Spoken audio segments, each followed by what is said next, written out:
3 weeks later, many months later.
All right, now I thought it was going to loop. I'm like, all right.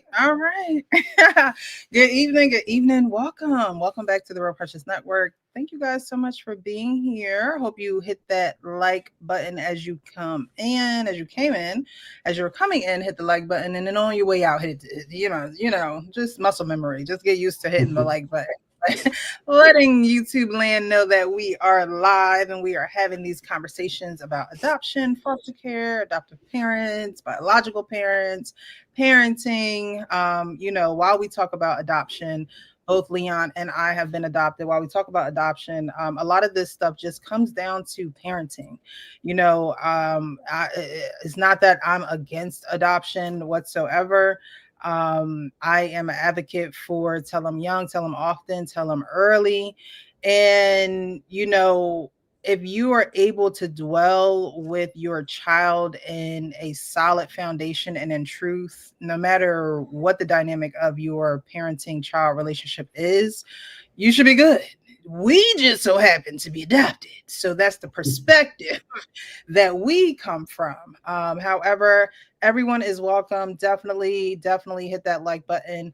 I do drop the link in the chat if you like to be a part of the show. All I ask is that you show some respect, because if not, you're getting kicked out. Okay. That's really my only rule. And other than that, before we get started, Mr. Leon, how are you this evening, sir? Good. How you doing this evening? I'm doing good. I didn't get to indulge in National Cheesesteak Day. And I have a favorite cheesesteak that I get, but he's not necessarily local to, well, it probably would have took me like a half hour to get to him, but I just couldn't fit it in my schedule after work today. But I wish I could have, because his cheesesteaks called Zogies. Okay, Zogies.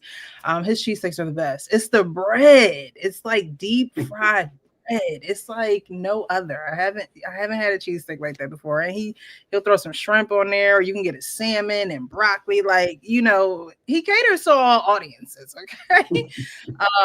But definitely some good eats. But I didn't get to engage in, National Cheesesteak Day. If you did, let me know in the chat. Or if you have a favorite cheesesteak place, let me know. Let me know the state. I'm a foodie. If I come there, I just may visit. Okay. But my day was good. Other than that, I actually had a cheesesteak today, and I didn't realize it was National Cheesesteak Day. Yeah, you probably would have enjoyed it that much more. Like, yes, honor steak. It was from Jersey Mike's. I don't know if you guys got a Jersey Mike's there. Yes, we do. I love me some Jersey Mike's sandwiches. I get their turkey and provoline all the time. My favorite. I have them right around the corner from my job. Hey, they know me. Provolone is my favorite, but I got a cheesesteak today. I've never had anything hot from there. We get their catered lunches a lot at my job, so we have a lot of the coupons. And I just be coming in there with them coupons, child. After a while, she's like, "You just keep it, just keep it. You don't want my coupon? You gotta count the end of the at the end of the night. Count this drawer. We need to know where all them comps came from." Okay. But yeah, I'm gonna have to. I don't. Was it really good?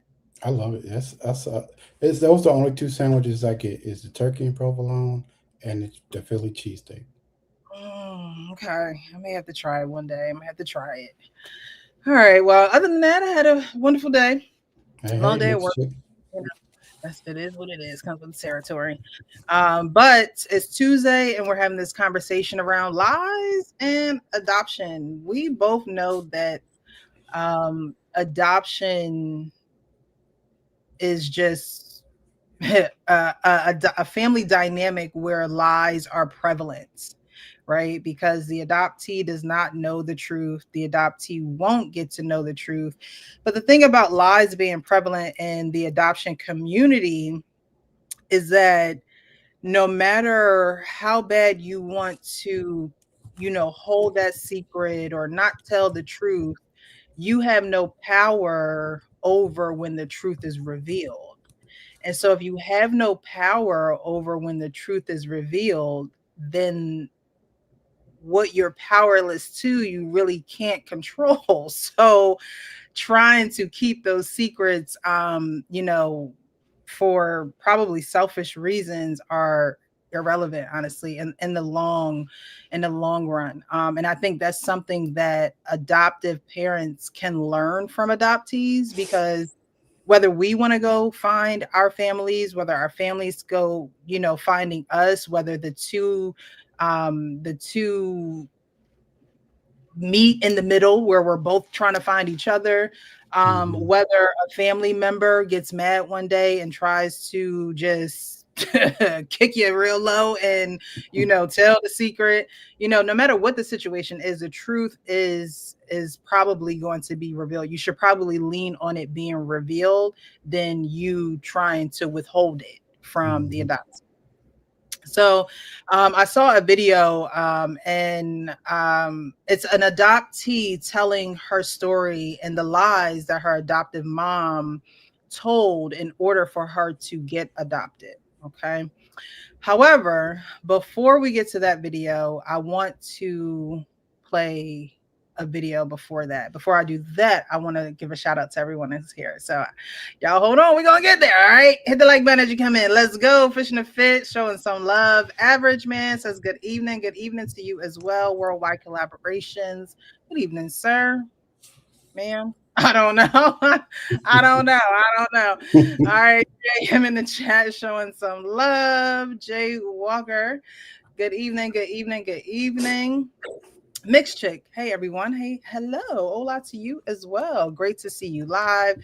Yes, we go live every Tuesday, 9 p.m. Eastern. Definitely subscribe to both of our channels so you can get the notifications from both of our channels from when we go live. Okay.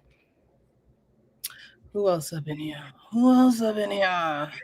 Black Couch. Peace, salute, and blessings. Shut up. Hold on now. Who this? Who sent you? Who is this? Shout out to Michelle. Now that is my first name, and you do only spell it with one L. So I am feeling the vibes through the computer screens. This is someone that knows me. Good evening. Thanks for being here, whoever you are. And I see other people in the chat showing love. So thank you guys again for being here. I do want to play this video because as I look for content for these videos to bring awareness and to be an advocate, I don't see a lot of what this woman is bringing up. And I totally agree with her. And I'm calling y'all to the stage once you see this video. Families who've adopted. I can't find their stories on this app. I type in all the keywords, adoption, foster to adopt, all of the keywords. Put a one in the chat if you can hear the video. It seems very low. She talking kind of low. Like she's like trying to tell us a secret or something. Yeah, I'm gonna start it over. Y'all just put y'all listening ears on, okay? Let me know if you can hear her in the chat. Where are the black families who've adopted? I can't find their stories on this app. I type in all the keywords, adoption, foster to adopt, all of the keywords, and I add black in the beginning because that's what we have to do. And their stories are not coming up.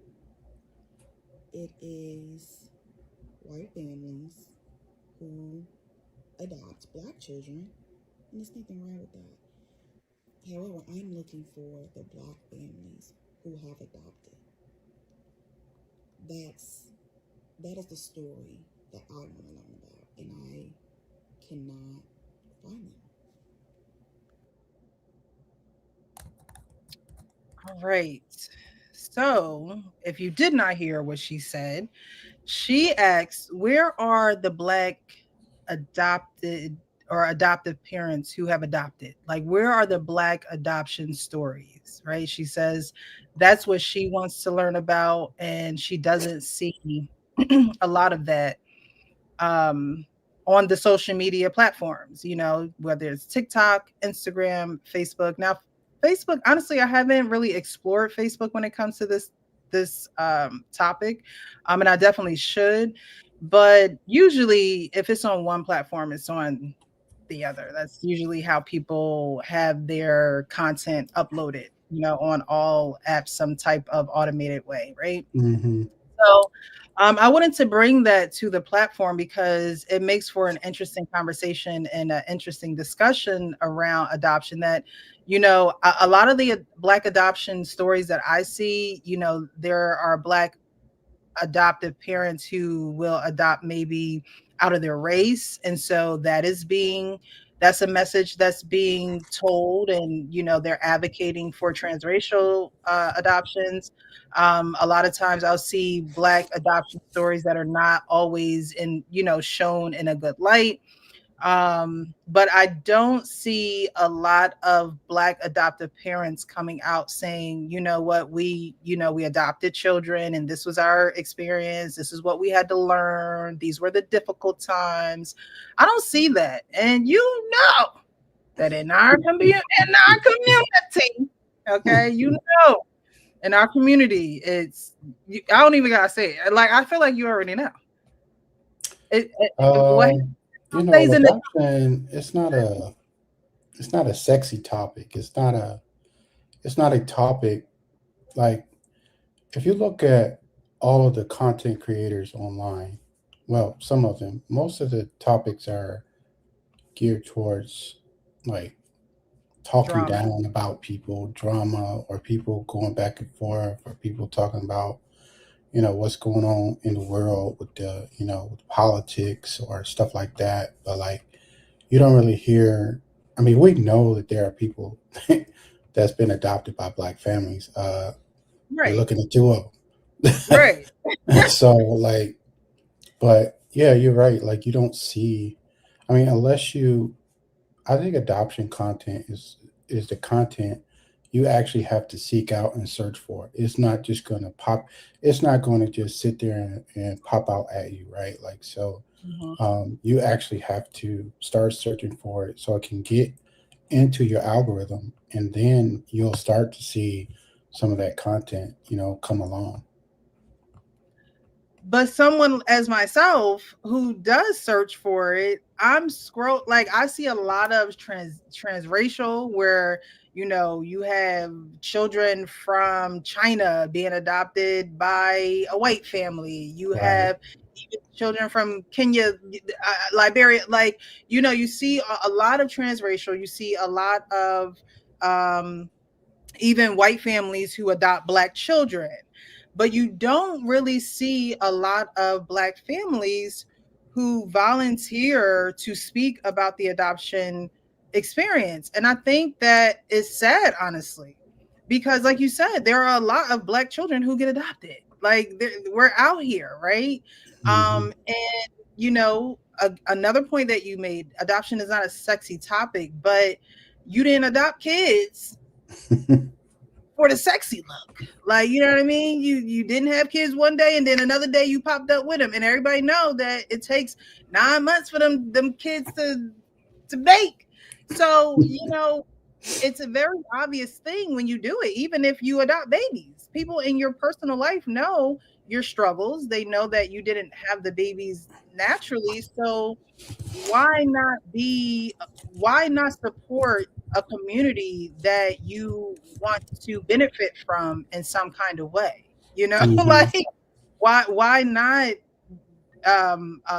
raise your voice against adoptees who feel like they're not heard, or adoptees who've gone through trauma, or like why not be an advocate for that? Most times you do see the adoptees of that are speaking out on these things and shedding light on these things rather than the parents. And I think that again, it's sad because when we speak out on things, it's almost like we're looked upon as you're speaking down or you're ungrateful, right? And it's like, no, we're just bringing light, the things that obviously people don't bring to light, like, you know what I mean?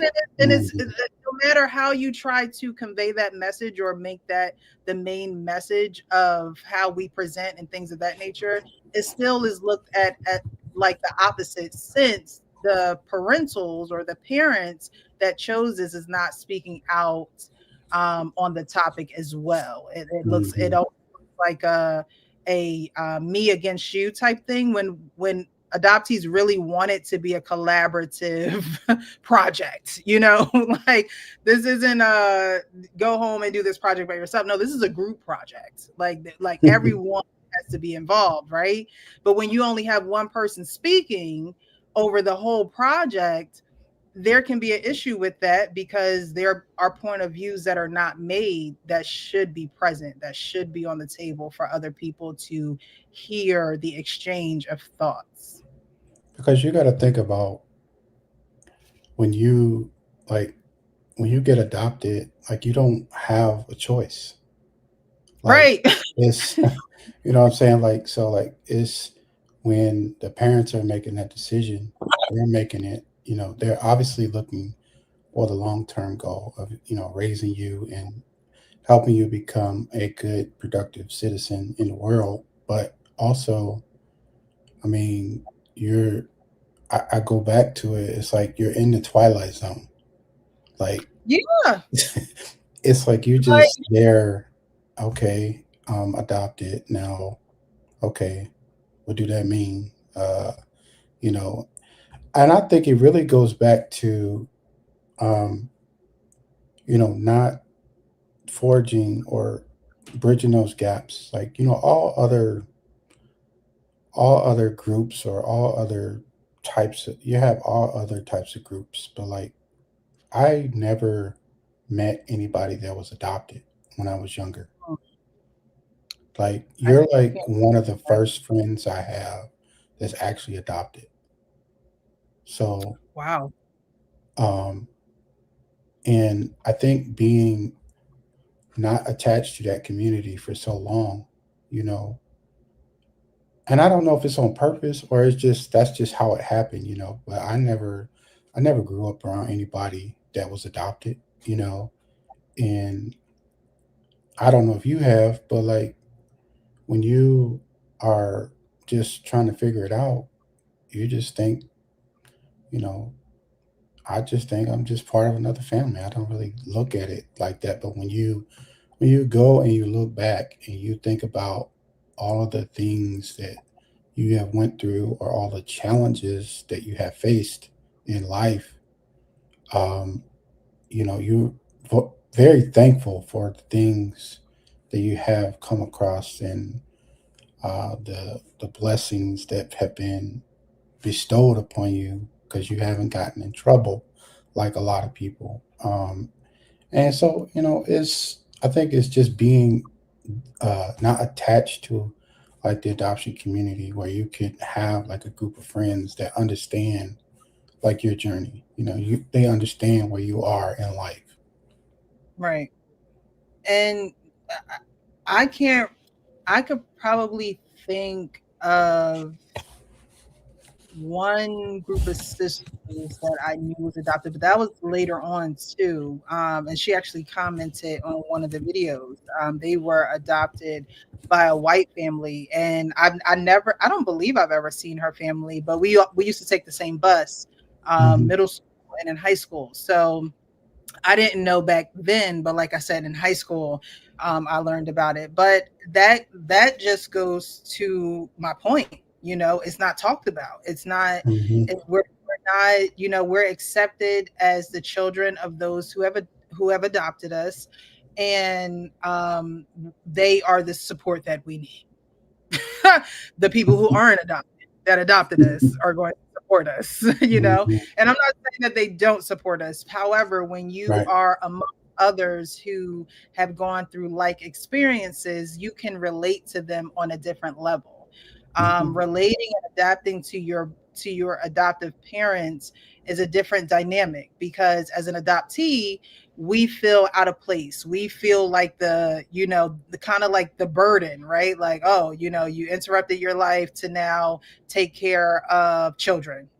And so, like I said last week, sometimes you don't know how to bring up those conversations and have those conversations and feel emotionally safe to do that with those who have adopted you, unless they have clearly made that known to you.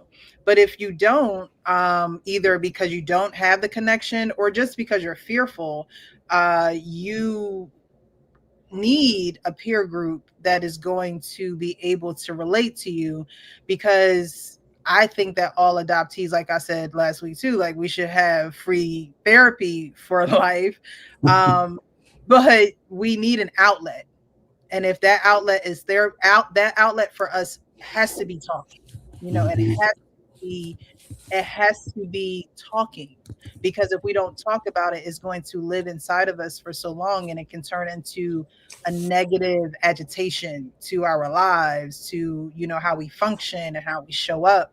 And so talking about it is what is not happening, and we're only just seeing, I would say, within the last year or so, more and more adoption content.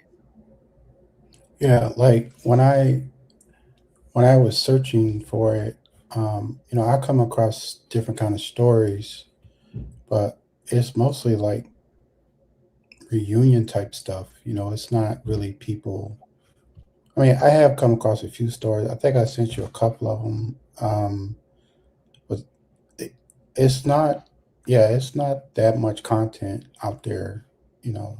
And like you said, it's the adoptees actually doing that content, and not the parents, and not sharing, the ups and downs, because we all know it ain't all roses and and all that good stuff. So there are challenges, Yeah. that people have. So.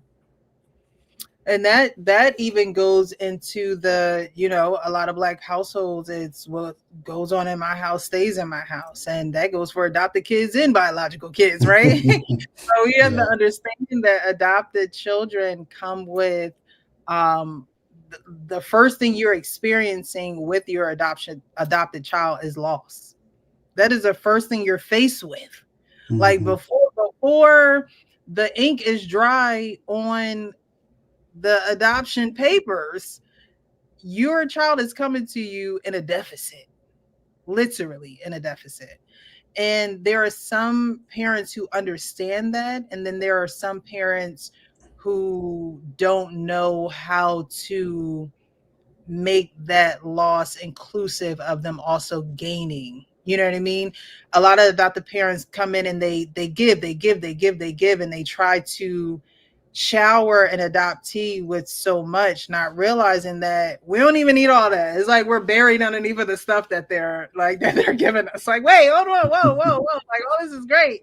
But at the same time, we have to fill a deficit, and deficits are not filled with gifts. That's not what they're filled for. Deficits and voids you have to fill with the emotional capacity to be able to, one, get down where they are. Everyone has lost someone before. whether it's through death, whether it's through seasons and changes in your life, like whatever the case may be, everyone has experienced loss before. Now, I don't want to say that all losses are equivalent, but grief is grief. Okay, grief is grief. And so in order to fill a deficit or fill a void, you have to get down to their level. And I don't think a lot of adoptive parents get down to the level of addressing the loss or acknowledging or validating the loss within adopted children, because they're just so ramped up about this world that they're going to have with these kids. And it's like their world doesn't start with being adopted. Their world started with losing parents. And that has to be the first thing that you address. Now, it's not like you're sitting down with your children, because some people get adopted when they're babies. So, it's not like you're sitting down like you lost your parents, we're your new ones, and you're gonna be okay with that, right? It's not that. It's being able to share the journey with the child. How did all of this come about? How did adoption become an option, and how did we get here? And being able to have the words to explain that to adoption children is the gift. And I think we got to stop running away from these hard and tough conversations, because if not, there's only going to be probably space in between you and an adoptee, and not the connection that both of you need. Yeah, I mean, like when you think about having conversations like that, I'll be honest, I don't ever remember. Maybe when I got older, um, my mom was like, my adopted mom was like, I know you probably want to find your parents, but um, you know, I think you're in the best situation for why you were adopted. Mhm. Um, I didn't know what that meant at the time. Like I'm 10 years old, right? Like so I'm like, okay, sure. Um, but you don't realize that until you get older and you have experience and you go through life, and you experience things and you get in relationships, you build friendships and you understand the whole meaning behind it, right? Like so Yeah. um, you know, obviously you are taught certain set of values that you go by even to this day. And those values, guess where they came from? They came from the people that raised you. Mhm. And um, when you live by those values and you understand, you know, when you look back and you say, "Oh man, I remember when such and such happened." My mother was like, "See, if you would have went, you don't know what would have happened." So you look back and you're very thankful on a lot of the things that you experienced.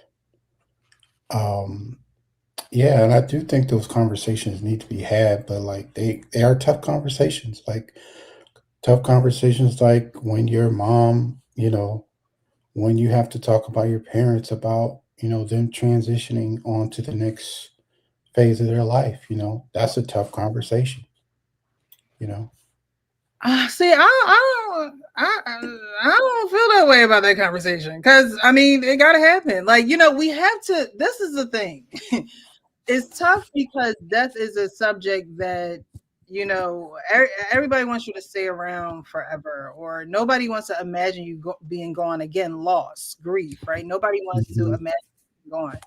But they always the smart thing to do is to prepare for someone to transition on, because when you prepare, when you honor what they want in their afterlife, when you honor how they like to be, sent on to glory, when you do those things, then the actual loss is, and in this case, you may know, you may not know, there may be signs that you are headed in that direction, and then you have perfectly healthy people who pass away, and they're family is left speechless and just don't know how to go on. Hmm. So you can't always prepare. However, again, death is something that we know is coming one day. And so the preparation helps you with dealing with the loss, because although that person is no longer here, we were able to have those conversations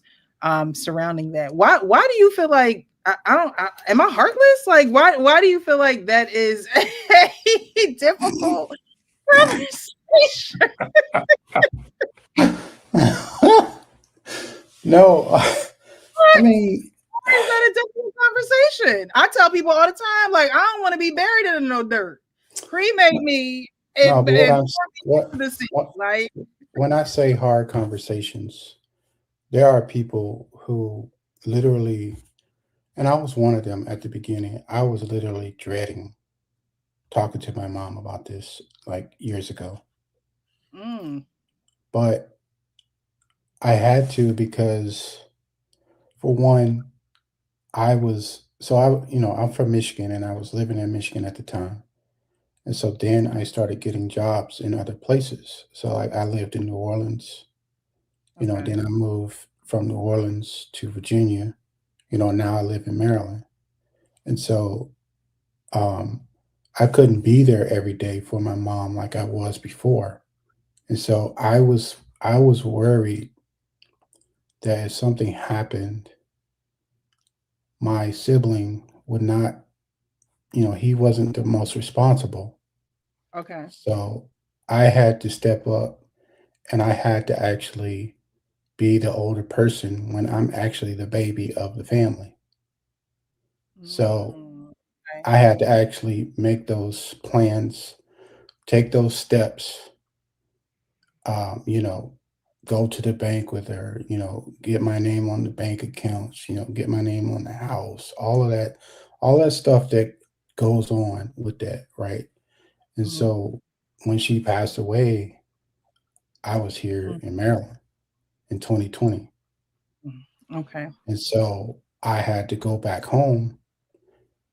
It was a closer drive for me. Maryland's like 9 hours from Michigan. Like, imagine if I was living in New Orleans. And, so it was just, it all worked out at the end of the day. Like, what I'm saying is, like you said, like, if you plan, but a lot of older parents, some of them don't like having that conversation.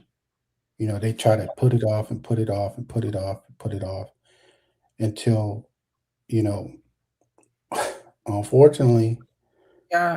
they transition and then there's nothing in order.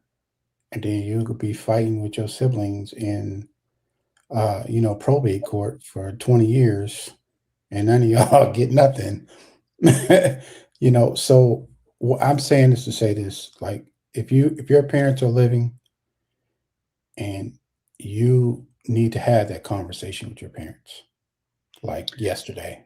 So, okay. So, who brings up this conversation? Like, we're talking about adoption and these tough conversations, right? Who is bringing up this? Are the adoptees saying, "Hey, let's prepare for if you," are the parents saying, "Hey, in case anything happens to so and so, me and your mom and I, we want you to be prepared." Like, again, these are tough conversations, and we say the uncomfortable things out loud over here. So, who do you think the onus is on? I mean, if you ask me, the onus is always going to be in one direction, but that's me. Who do you think the onus is on to have to start to have these conversations? Because again, as an adoptee, I never want to feel intrusive. Like, unless it's for my safety. Like, then yeah, I'm gonna be super nosy. But I never want to feel intrusive on others, even my family members, right? If a sibling or somebody comes to me about something, I'm not going to pry into the situation. I'm going to allow you to express what you want to express, and if you want to tell me more information at some point, you can. So I don't think I would ever say, hey guys, are you prepared? If I don't know. Who do you feel like the onus is on? I know you don't want it to be on you, but guess what? It is on you. Is it? So when I say that, you know, when you're a kid, your parents are in the parent's place. But like now, as you get older, you are actually the parent and they are the child because they haven't brought it up. They haven't made any kind of plans. They haven't sat down and talked to you about anything. And like, you don't want to wait till the last minute and you don't have anything in order. Like, I know it's not fair. I know it's not right. But like, I think that if you haven't had that conversation, I think you need to have that conversation like Mm, yesterday. mm. I don't. I'm gonna be honest and real because this is the real precious network. I don't even, ask the question, Michelle. Right? Like, just ask the questions. But I think the way that we were brought up in such a private household, honestly, it's I have indoctrinated in my brain, like, if they don't bring it up, then they don't want us to know. Like, you know what I mean? Like, if it's not something that they're having a conversation with us with, they don't want us involved. They don't want, like, that's how I've always, that has always been my mind frame, because we it's never it's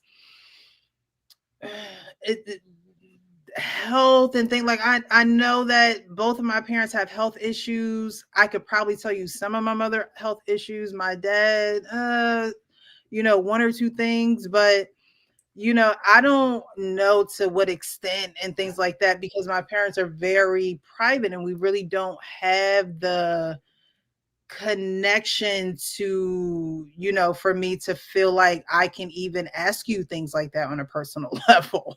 I know it sounds crazy, I know what you but mean because like when my dad passed away, like I mhm. could tell he was getting sick, but like I didn't know like he had like this is when I was 20 years old. So like, this back in the 90s.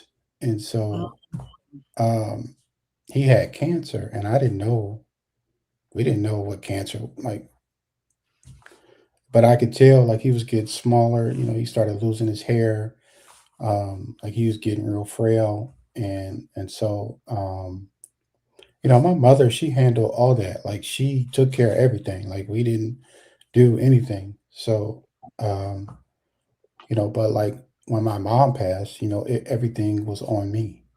Like I was like I was the older child, which I wasn't.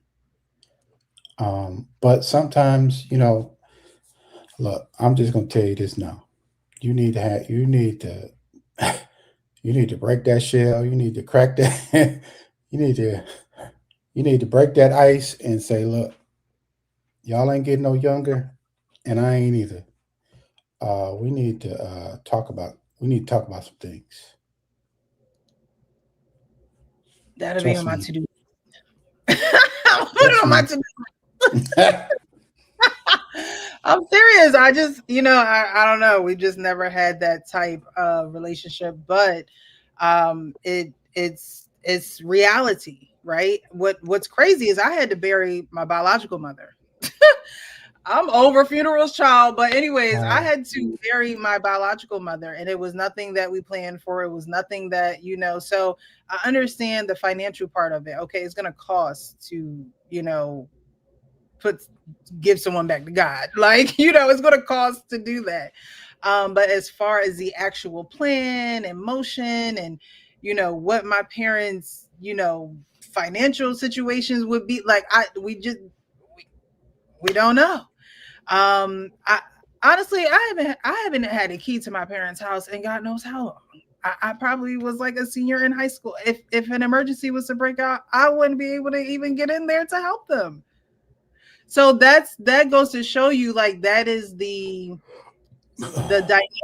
Like, you know what I mean? So to ask about the future and plan for things such as that, it's a necessary conversation. But like I always talk about, if we don't have conversations often and early and things like that, when we get to this age and it's a necessary conversation that we have to have, it's a difficult one, right? So going way back to the first video that I played, we need to have more people of color in general, but we do see the videos, but we need to have more people of color have these conversations and join these conversations, because that is the only way we're able to share and experience this journey together and be able to go on. Because honestly, before tonight and having this conversation, it's like if they don't bring it up, I don't bring it up type thing. Like, you know what I mean? Like, but if the day was to come, I can say right now, I'm not prepared. Like, I'm not prepared emotionally. I'm not prepared, in the sense of planning of what to do if today they were no longer here and their stuff was still at our childhood address. I'm gonna just say this, and I'm gonna get off my high horse about this. Um, I think since getting to know you, I think you should have those conversations. Like, it's not like there's two parts to it, right? Like, so there's the emotional part, and then there's the part where they have all these assets and all these things, right? And so you don't want those assets to go to the court. You want those to be in your possession. You want those to be a part of your legacy going forward. And when you have these conversations, you'll say, okay, mom, dad, let's go to the bank and let me put my name on your bank account. This is not, I'm not trying to wait, hold on. Just listen. Just listen. Just listen.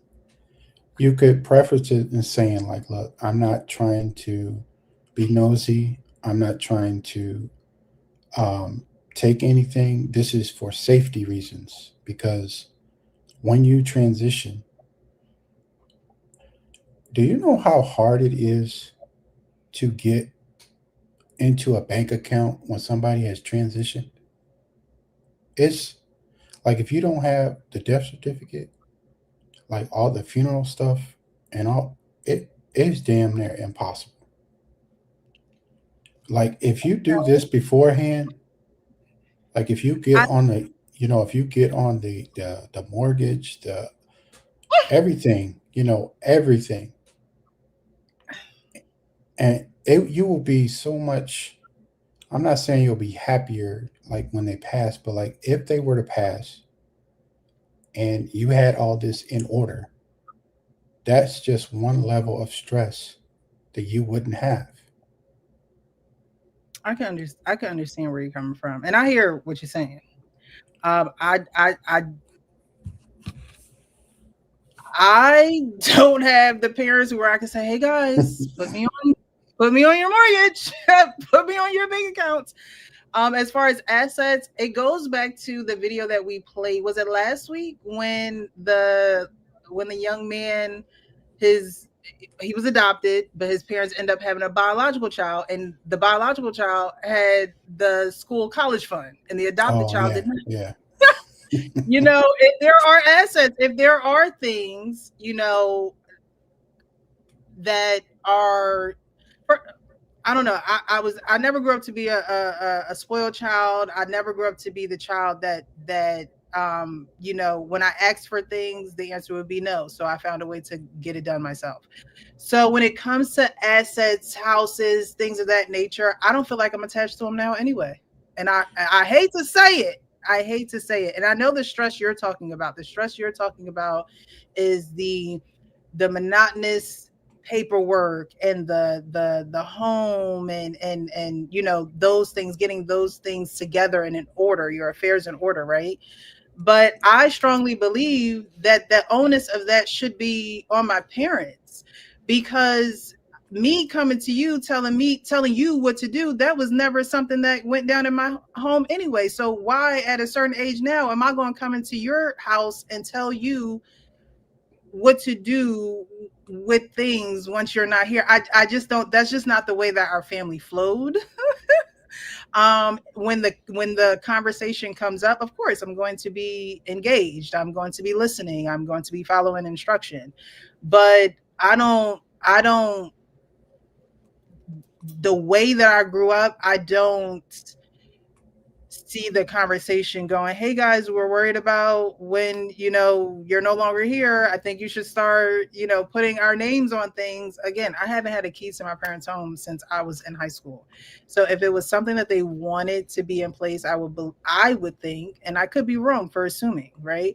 But I would think that that would be something, those would be conversations that they were bringing to us, like, hey guys, this is, what it's looking like. This is what's getting divided if such and such and such. My mom hints at it every now and again, but I also think that that's a conversation for a man to have, especially a man who runs the household, right? So if you're going to have your home in order, if you're going to have your affairs in order, especially my mom, she didn't work, she started working when we were like in eighth grade. So really, I know where who controls all of those things. I feel like if that's a conversation that was important to them, it would be a conversation that they would bring to us. And especially because we're not biological children, what I look like telling you to put my name on your stuff? I know you adopted me, but when you don't open those doors for your adopted child is not going to walk into it. Like, that's just not a conversation I'm just going to walk into and say, let's prepare. Do I want to prepare? Of course. But when it comes to those, I told you we used to have to turn our head at the bank. Come on. What Listen, now you as want your me to listen, let me tell you something. As your new friend, as your newfound friend, I went through this twice in 6 years. mm, My mother passed, and then my brother passed. So I'm telling you, please take care of this, okay. because listen, your parents are older, so they might not even. You say your mom is hidden in it, so it's in her stratosphere, right? Like, so it's in her mind, it's in the back of her mind. Now, I don't know what your father, where he He runs is. the show. He runs the Okay, show. but what I'm saying is, you need to be able to structure this conversation where it can flow easy. You where you guys, they're not thinking you're trying to do something, right? Like, you're just trying to prepare. As a person that gets older, and this is for everybody in the chat too. Like, if you have parents, or if you have people who you watch over, that you care about, you need to have these conversations. Like, I, you know, I went through a lot, with my mom and the family, but that's a whole nother story. We could talk about that another time. But what I'm saying is, if you have those ducks in a row, that is just one less thing you have to worry about. Like, you imagine, like, because when someone passes away, the family, what's going to happen with the house? What's going to happen with this? Oh, That's I another saw it. that's another piece of it, right? Like, I so. saw it happen in the family. Grandma ain't seen her brother in years, and it's like, Yeah, so I just urge you, as a friend, to really take it seriously. I know it's going to be a hard conversation, because you it guys is, probably and haven't. I'm tired of being a stronger one, Leon. I'm tired. Shoot. Right? I got adopted and I gotta be the strong one. Where in the Twilight Zone is the only place that this happens. I am sick of it. I need a Over vacation. here. No, I hear you. I hear you. And I hear everyone in the chat as well. Black Couch says, once my dad passed, my mom and I had a lot of conversations and put in place updated paperwork. Yes, these things are necessarily. Chelsea says, normalize the conversation. I'm actually going to drop the link while I get into some of these comments. But no, that was an important conversation to have to prepare me to have the important conversation, the important and difficult conversation. Because again, if you don't grow up that way, having these type of it's always a difficult. I don't think it's the difficult conversations that we have difficulty with. And that's exactly why we have these lives, because at the end of the day, death is going to happen to everyone and anyone, no matter if you are adopted or not. Black House says it is very difficult when without things in place prior to anyone passing. Right. Chelsea says, really sad that sorry, I keep getting this pop-up on my computer. I apologize. Really sad the detachment an adopted child could feel because they are not treated equally with the biological, but such is life, adopted kids learn early. Yeah, it's that feeling of detachment. Like even when you were talking about assets, in my mind, I don't see any of those assets being mine. And that's literally how I just don't, although they are, because I was adopted into the family, I don't attach to those assets. Like I don't know. Maybe my mind is weird because maybe another child would be like, whatever asset you got are mine. Like, hold back. But in my mind, it's like, child, I've been working since I was It's really not even about the assets. It is about the process that it takes to right. get all of those things. Because sometimes, like some of that stuff, they don't put you on there right away. Like it might be a few months, right? Like they have to probably, you might have to bring in some birth certificates or passports, or then they got to send it off to wherever it got to go. And then, you're on to the next piece of whatever you need to try to get on, right? Like, so it's just, you know, it is very, Even I, then having I, a conversation about the process, because even the process mhm. about, I mean, honestly, I had to bury my biological mother, but truth be told, she didn't have anything, so there was no process after burying her. You know what I mean? So with my adoptive parents, it's a little bit of a different story. So I can understand that. And, that's the main reason I would want to have the conversation, because I would want to know the steps that you have to take even after they're no longer here. And of course, I could do that research myself. But at the end of the day, why not have that conversation with the actual people it's going to affect? So.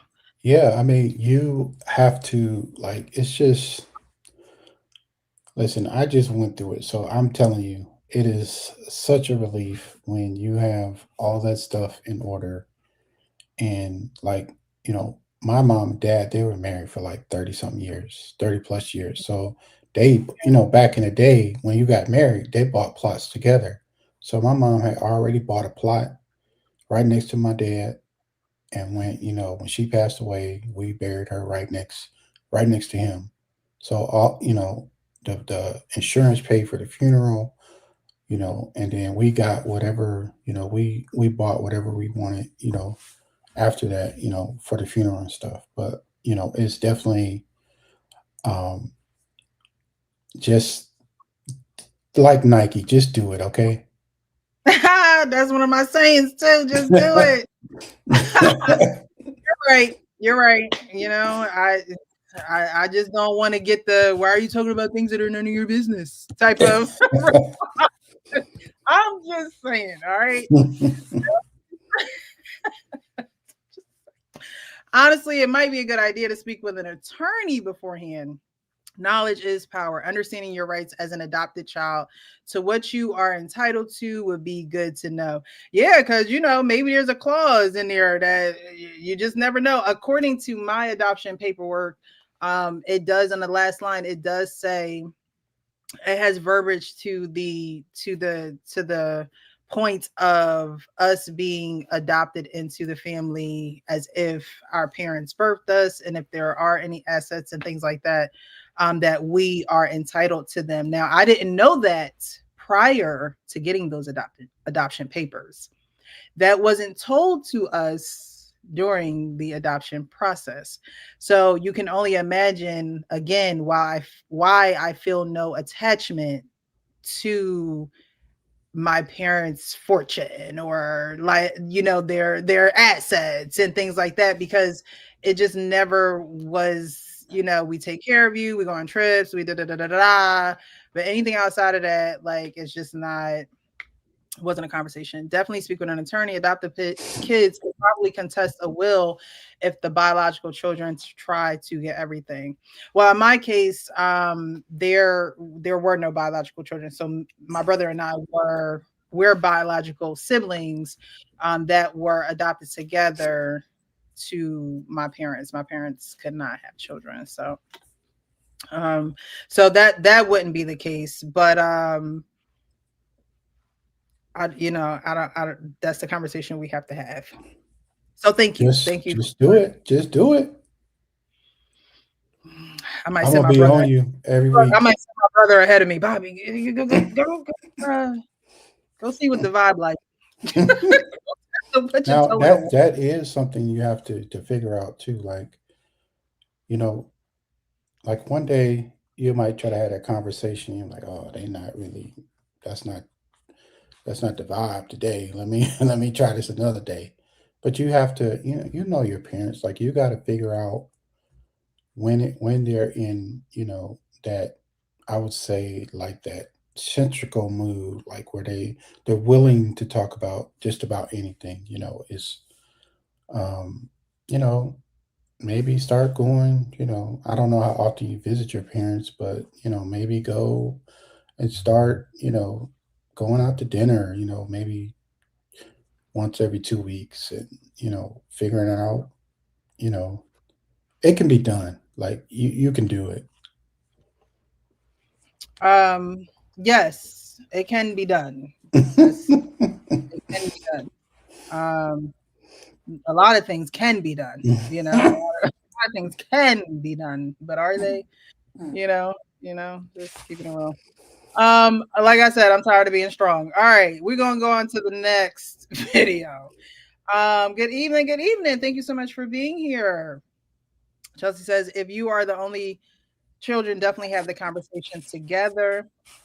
Wow, that is great. The adopted siblings. Yeah, I'm the oldest of seven, so they got two of us. Chelsea says that also will prevent a dispute between siblings as well. I just I don't know. I know they always say like you don't know until you know. I just don't think that that's something that I would fight over or for. Daryl Jones says, I didn't know I had a biological sister until my adoptive parents adopt her. Nice. I know that the adoption agency asked my parents if they wanted to adopt one more of my siblings, and I didn't find this out until I was older. Um, and just so happened, long story short, without me getting into the story, we all ended up at the same place at the same time, same exact time. And so my adoptive parents, were able to meet the my brother, who the adoption agency had asked many years ago if they wanted to adopt him.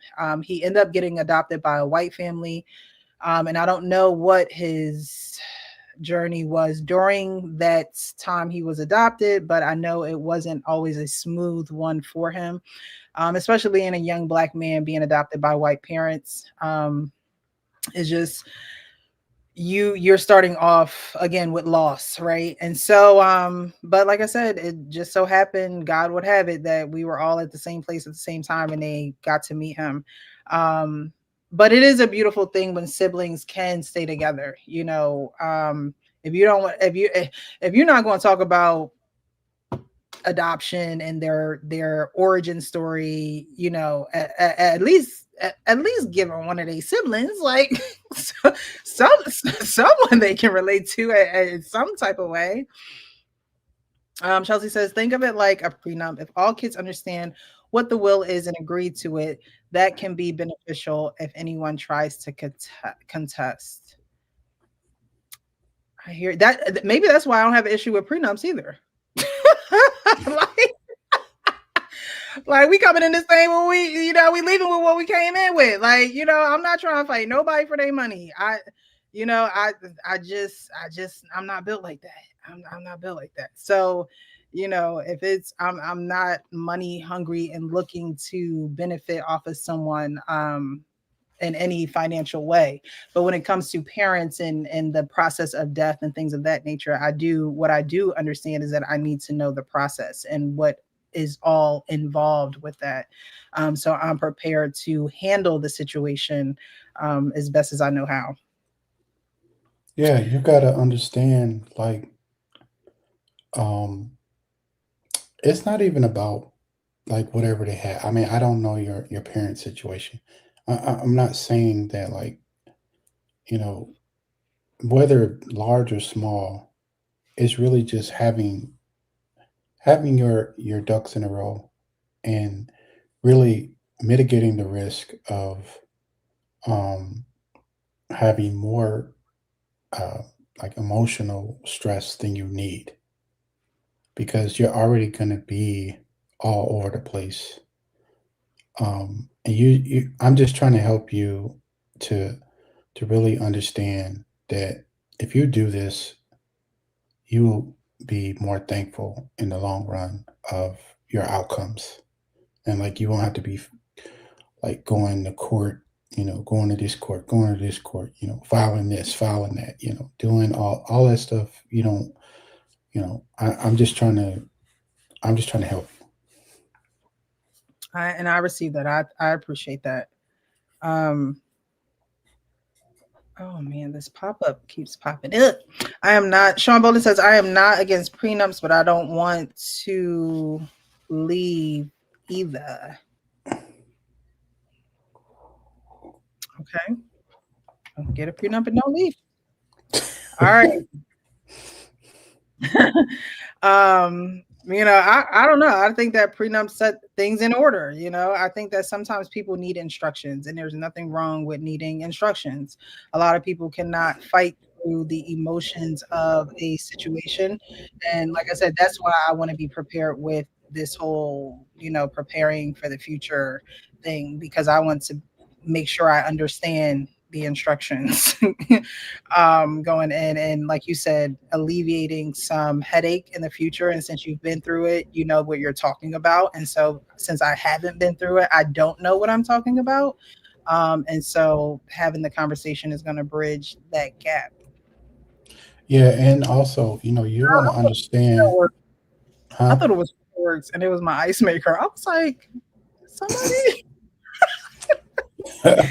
No, and you want to understand like what their last will of and testament is. So like you want to understand, do they want to be cremated? Do they want a funeral? Do they want a private funeral? Those are different things you have to understand and honor. If your mother says, I only want, I want to be in a certain kind of dress, or it's a lot of different things that actually come into it that really are just, more like detail oriented type of things, right? Like it's really them saying, okay, this is what we want. This is what our plans are. And you never know. Like when you ask them, they might have the rundown for you. Like you I think never they will. know. I think they will. I think they will. I mean, it's not to say that I'm not worried about it, like, because I know my parents are responsible. They take care of business. My dad worked in corporate America for God knows how long until he retired. So it's not like, I'm when we do have this conversation, there's going to be it's just going to be I'm going to have to know what the directions are. Hmm. That's what where I'm at with it. Like they're going to have to tell me what they would want. You know what I mean? And I would have to know how um to bring all of these things to fruition. Hmm. Me and my brother. I don't think it would just be on me, but they may just pick one of us to handle business. And because I'm the oldest, it may be me, but it may be my brother as well. So that's why we have to have these conversations. But I truly believe my parents are very responsible. They were able to raise a house of four. My dad worked again in corporate America. So I'm not looking at them not to have it in order. It's just the conversation we would have to have. um we would just have to sit down and have that specific conversation. So, like I said, my mom's hinted at it a couple of times, and then I just feel like my dad just hushed her up, and I'm like, and my What you do mom be that like, "But for? they need to know. They need to know." I'm like, "Yeah, we do need to know." So again, this is why I don't push those things. When you want to let us know, you will let us know, and it'll be that type of situation. They'll let us know. You know what I mean? What it is, and again, I will follow instructions, whatever you need. All right. So we're gonna get on to the next video of these lies, lies, lies, lies. An adoptive mother told in order to get her adopted child. Now, these lies, you guys can determine the severity and how you feel about them. Again, this is an adoptee's point of view. And so she probably doesn't know the whole story. I believe that adoptive parents always holds the whole truth just because they are the adults in the situation. So the adoptee, she probably doesn't know the whole story, but she does know enough to come to social media and say that there was some lying involved in how she was able to get adopted and then later actually put back into the system. Lied to social services to get me placed with her as an adoptee. If you're new here, my name is Emily and I share loads of stuff on my page, but I also talk about my experience within the care system as an adoptee who was later put back in care. And I've been reading back on some of my old paperwork and I found 3 clear lies that my mum told during the assessment process that actually indicate why I ended up going back in care. So my mother was absolutely desperate to have children, and that's why she looked at adoption. She ended up adopting myself and my sister, who at the time were aged 3 and 4. I'd gone into care at 9 months and my sister was 18 months. Do the maths. And one of the things that was on the paperwork was how important it was that whoever adopted us had significant family support, because we weren't easy children. And I remember receiving my little transition book when I went into care, and basically that's photos of the new family that I'm going to prepare you for that step. In mine, it had like 2 grandmothers. Both my grandfathers were dead, on both my mother's side and my father's side. So it had 2. Uh-oh. Leon, can you hear me? Yeah, I can hear you. Okay. I was just texting you. My something is going wrong here, unfortunately. Um, I kept getting a pop-up and now it has I don't know if everyone else can hear us or if um it has paused the whole stream. Put a 1 in the chat if you can hear us. Even if they can, it won't let me go to the comments. I know I'm stuck up there. Can you? You're moving, but I'm stuck. Hold on. You're they say you're good. Yeah, Hmm. I don't know. On my side, everything is They can frozen. hear Let me. you. It might just be your camera. Like, can you like try to stop your camera and reload it? No, my cursor is literally spinning, um, as if it's like loading or something. Um, I don't know. What is happening? Can you go out and come back in? Let me try that. I'll be back. I might have to start Google again because that's what it's trying to pause. It's trying to pause my Google Chrome. I'm gonna go out and then come back in. Okay. All right. I don't even know if it'll let me out. I'm stuck. I'm trapped. It won't even like let me X out of anywhere. Is Guys, your computer like trying to update or something, or I think it's trying to do something. so if you go to your system settings, is it trying like uh if you go to general and then software update, is it trying to update? I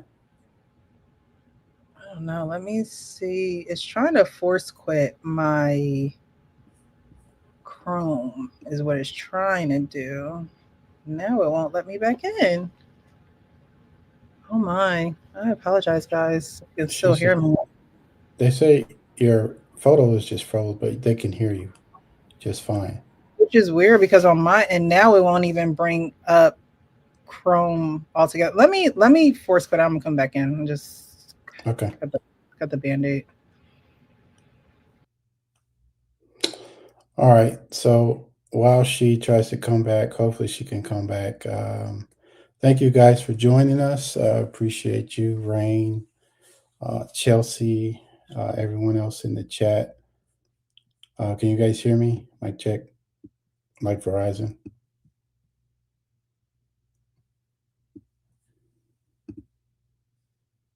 Hello, hello. Can you guys hear me?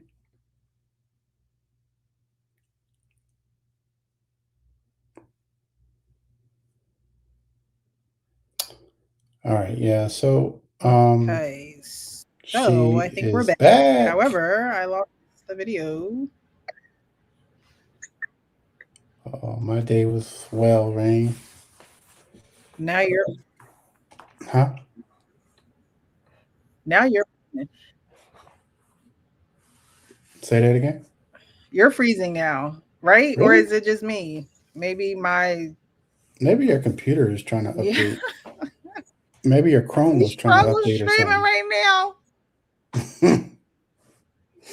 I don't know. So Maybe we like on should your Chrome, maybe we should call it a night. Um they can hear you. we might have to call it a night, guys. Yeah, you're going in and out now. I can hear Hmm. you and then I can't hear you. I can hear you and then I can't. They said I'm clear. I'm not froze. You Guys, can't. can I'm not. you hear? Can you guys hear me, Leon? I can hear you. Or is it going in and out for you as well? Audio.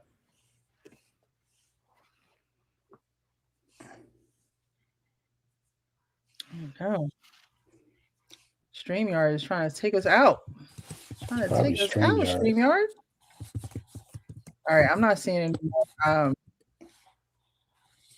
You both sound great. Okay, so maybe it's me. Maybe it's can you guys They Rainy say. says you both sound great. You both clear. I don't know why it's going in and out for me. I wonder is it trying to update in the background Hmm. and you can't tell. Um. I mean, we can end it if you want.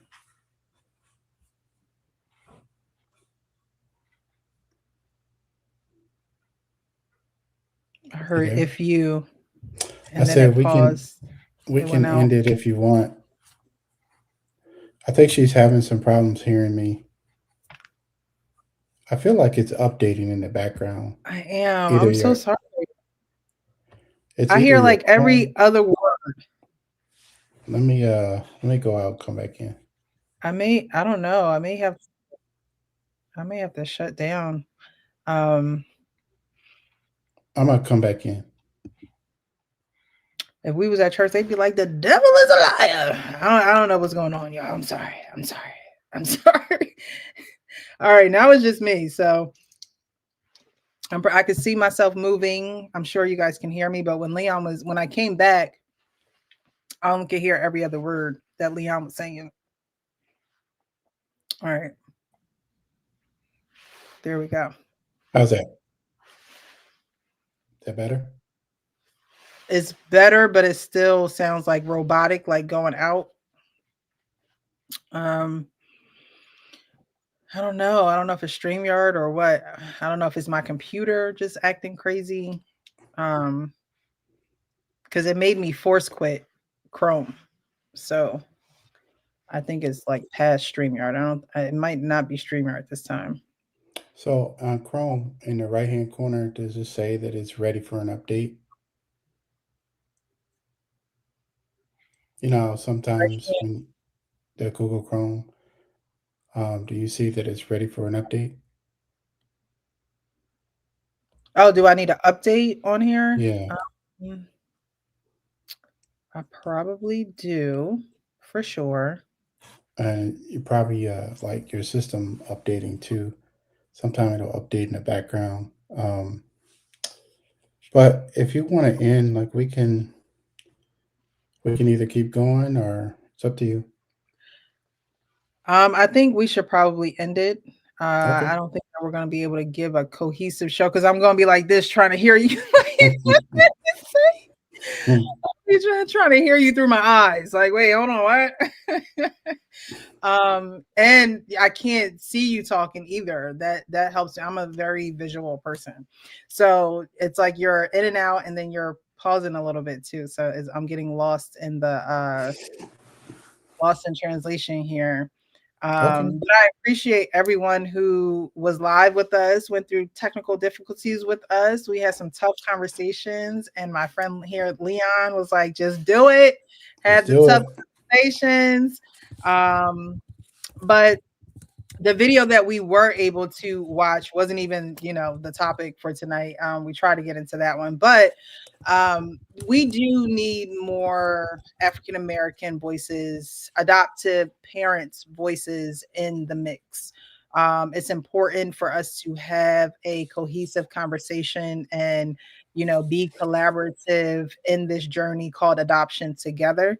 We're in it together, and so we have to be able to collaborate together. It shouldn't be a one-sided story. It shouldn't Hmm. be a one-sided thing. When adoptees speak, we want things to be good. We want things to be okay. We want things to flow. But in order to do that, there has to be a type of commitment to hearing the voices of the people that this huge thing happened to, right?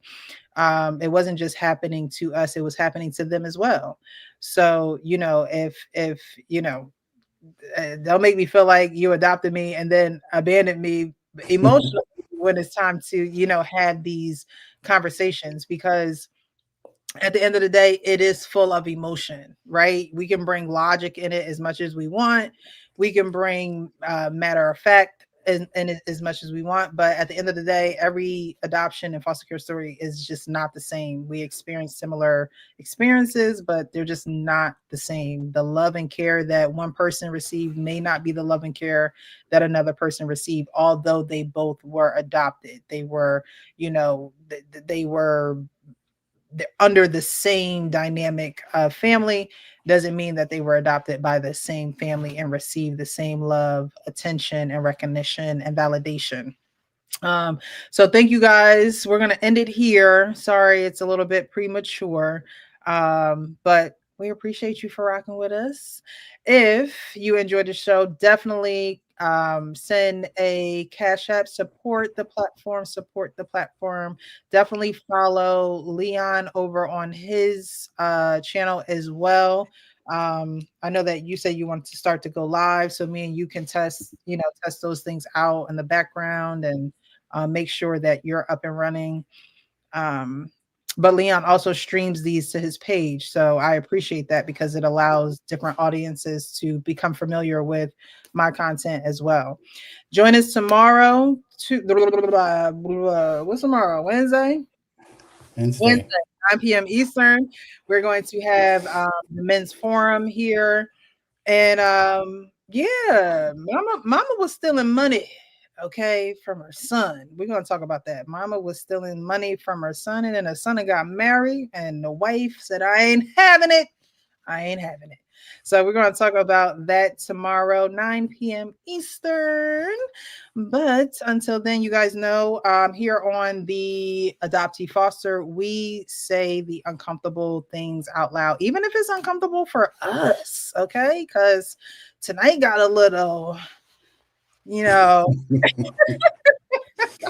uncomfortable, but we need this. We need this. I need this. I never claim to be an expert. We are in this together. Okay. So I appreciate you guys. And y'all know what I always say as well. If you are new to the Real Precious Network now, I always end my lives by saying be real with yourself so you can be real with others. I'll see y'all tomorrow at 9 p.m. Eastern. Let's do it.